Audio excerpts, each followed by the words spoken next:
بسم اللہ الرحمن الرحیم۔ شروع اللہ کے نام سے جو بڑا مہربان نہایت رحم والا۔ ثانیہ کلاس کے طالب علم انس قاسم کو دعوت دیتا ہوں کہ وہ یہاں تشریف لائیں، اپنا عنوان بیان کریں۔ انس قاسم، کلاس ثالثہ۔ وبرکاتہ۔ الحمد للہ رب العالمین والعاقبۃ للمتقین والصلاة والسلام علی سید الانبیاء والمرسلین، اما بعد فاعوذ باللہ من الشیطان الرجیم، بسم اللہ الرحمن الرحیم۔ قال اللہ تبارک و تعالی فی القرآن المجید والفرقان الحمید، ما اصاب من مصیبت فی الارض ولا فی انفسکم الا فی کتاب من قبل ان نبرأها ان ذلك علی اللہ یسیر۔ وقال النبی صلی اللہ علیہ وسلم ما يصيب المسلم من نسب ولا وسب ولا هم ولا غم ولا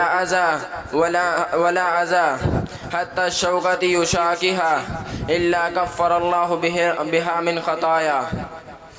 ہر قسم کی حمد و ثنا اللہ وحدہ لا شریک کے لیے، درود و سلام ہو امام الانبیاء و خاتم الانبیاء جناب محمد الرسول اللہ صلی اللہ علیہ وسلم کی ذات گرامی کے لیے۔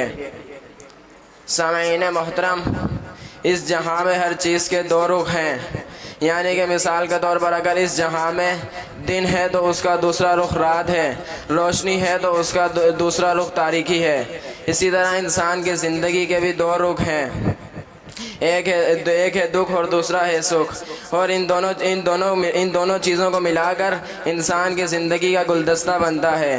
اور جیسے انسان اس دنیا میں آ گیا، اس کا رشتہ دکھ اور سکھ سے جڑ گیا ہے، اور جب تک انسان اس زندگی میں رہے گا نہ دکھ ختم ہوں گے اور نہ ہی سکھ۔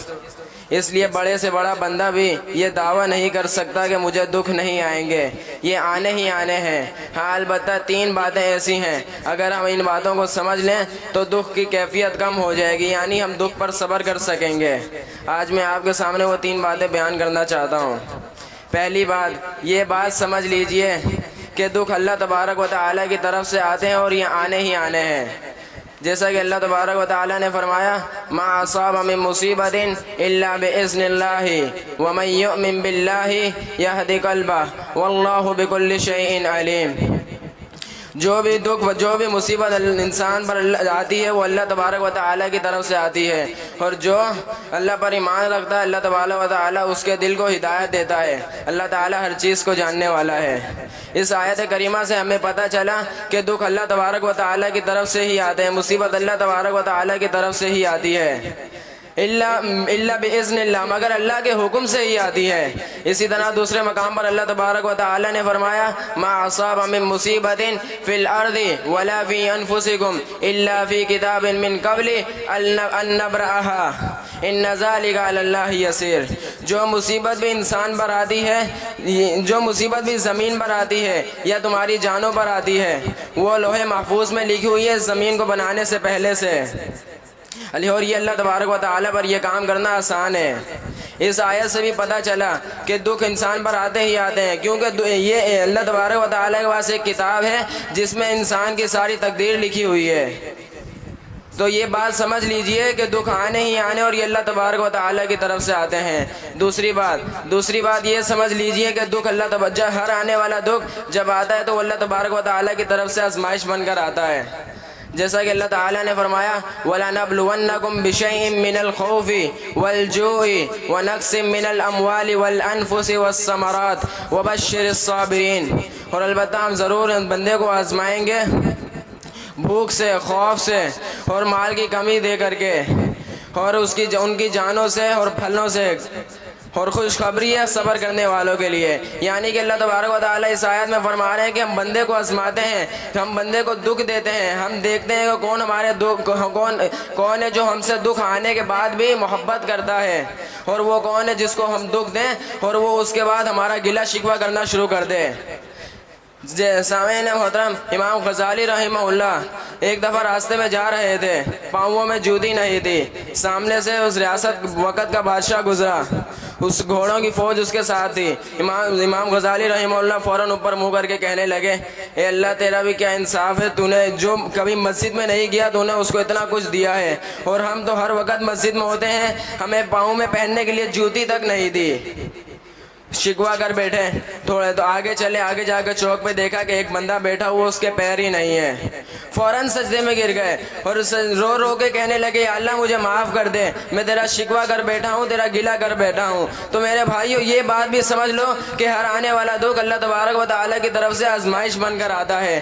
تیسری بات یہ سمجھ لیجئے کہ ہر آنے والا دکھ جب انسان پر آتا ہے تو جاتے جاتے وہ گناہ لے جاتا ہے، گناہ مٹ جاتے ہیں انسان کے، جیسا کہ آپ علیہ الصلوۃ والسلام نے فرمایا، صحیح مسلم کی صحیح روایت ہے، ما یصیب المسلم من نصب ولا وصب ولا ہم ولا غم ولا اذى حتى الشوكة يشاكها الا كفر الله بها من خطاياه۔ جو کوئی بندے کو اگر کوئی تکلیف پہنچے، کوئی تھکاوٹ پہنچے، کوئی غم پہنچے، کوئی دکھ پہنچے تو اللہ تبارک و تعالیٰ، حتیٰ کہ ایک کانٹا بھی اس کے پیر میں چبھے تو اللہ تبارک و تعالیٰ اس کانٹے کے چبھنے کے بدلے میں اس کے گناہوں کو معاف کر دے گا۔ سامعین محترم، دکھ ضرور آتے ہیں مگر دکھ جاتے جاتے انسان کے گناہ لے جاتے ہیں۔ اسی طرح سیدنا عبداللہ بن مسعود رضی اللہ تعالیٰ عنہ فرماتے ہیں کہ ایک دفعہ میرا دل کیا کہ میں آپ علیہ الصلوۃ والسلام سے جا کے ملاقات کروں۔ وہ آپ علیہ الصلوۃ والسلام کے پاس چلے گئے، جا کے آپ علیہ الصلوۃ والسلام کے پاس بیٹھے تو آپ علیہ سیدنا عبداللہ بن مسعود رضی اللہ تعالیٰ عنہ کو لگا کہ آپ کو بڑا تیز بخار ہے، تو سیدنا عبداللہ بن مسعود رضی اللہ تعالیٰ عنہ نے آپ علیہ الصلوۃ والسلام سے سوال کیا کہ اے اللہ کے رسول کیا آپ کو بخار ہے؟ تو آپ علیہ الصلوۃ والسلام نے کہا ہاں عبداللہ بن مسعود مجھے بخار ہے۔ تو سیدنا عبداللہ، اور اسی کے ساتھ آپ علیہ الصلوۃ والسلام نے یہ بات بھی کہی کہ جتنا تم دو بندوں کو بخار ہوتا ہے اتنا مجھے اکیلے بندے کو بخار ہوتا ہے۔ تو سیدنا عبداللہ بن مسعود رضی اللہ تعالیٰ عنہ کہنے لگے اللہ کے رسول اس طرح کیوں ہوتا ہے؟ تو آپ علیہ الصلوۃ والسلام نے فرمایا اس کی وجہ سے اللہ میرے درجات بلند کرتا ہے۔ اور اسی کے ساتھ یہ بات فرمائی کہ جب بھی انسان پر کوئی تکلیف، کوئی بیماری یا کوئی دکھ آتا ہے تو اللہ تبارک و تعالیٰ اس کے ذریعے سے انسان کے گناہ اس طرح معاف ہو جاتے ہیں جس طرح کہ درخت سے پتے جھڑ جاتے ہیں۔ اللہ تبارک و تعالیٰ سے دعا ہے جو کچھ سنایا اس پر عمل کرنے کی توفیق عطا فرمائے، آمین۔ وآخر دعوانا الحمدللہ۔